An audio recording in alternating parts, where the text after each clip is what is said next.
Known as one of the greatest Supreme Court decisions of the 20th century, Brown v. Board of Education helped advance civil rights and have integrated public schools. In the 1950s, many schools in the U.S. had racially segregated schools. This was found constitutional because in 1896, Plessy v. Ferguson allowed for separate but equal public facilities, including schools. Brown v. Board of Education of Topeka, Kansas, was filed in 1951. The National Association for the Advancement of Colored People, NAACP, lawyers brought class action lawsuits on behalf of black school children and their families in Kansas, South Carolina, Virginia, and Delaware, seeking court orders to compel school districts to let black students attend white public schools.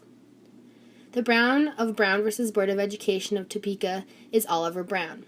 Oliver Brown and his daughter, Linda, are remembered today, while the 33 plaintiffs, including 13 parents and 20 children, are largely forgotten, simply because Oliver Brown was listed first in the complaint.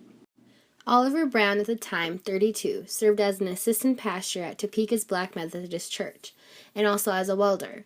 Brown was described as an average pupil and a good citizen. Shy, hardworking, and religious, Brown became the non-threatening face of the lawsuit. Brown's involvement in the case was connected through his daughter, Linda. Linda Brown attended an all-black Monroe Elementary, a school located 21 blocks from their home on West 1st Street. Oliver had testified that, at many times, Linda had to endure the cold, rain, and snow as she waited for her bus. As the case grew, newspaper editorials variously praised and condemned this decision, but white Southerners vowed against. Predictions of an ugly resistance came true.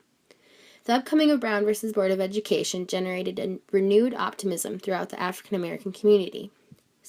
Someone who advocated for the case was Thurgood Marshall, who later had been appointed the first African American Supreme Court Justice.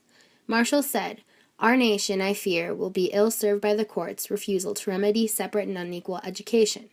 For unless our children begin to learn together, there is little hope that our people will ever learn to live together." On May 17, 1954, it was time for the court to make their decision on Brown v. Board of Education of Topeka. This decision was a landmark, and the United States Supreme Court declared state laws establishing separate public schools for black and white students to be unconstitutional. After this decision, the nation had made great strides towards opening the doors of education to all students. The progression continued throughout the late 1980s.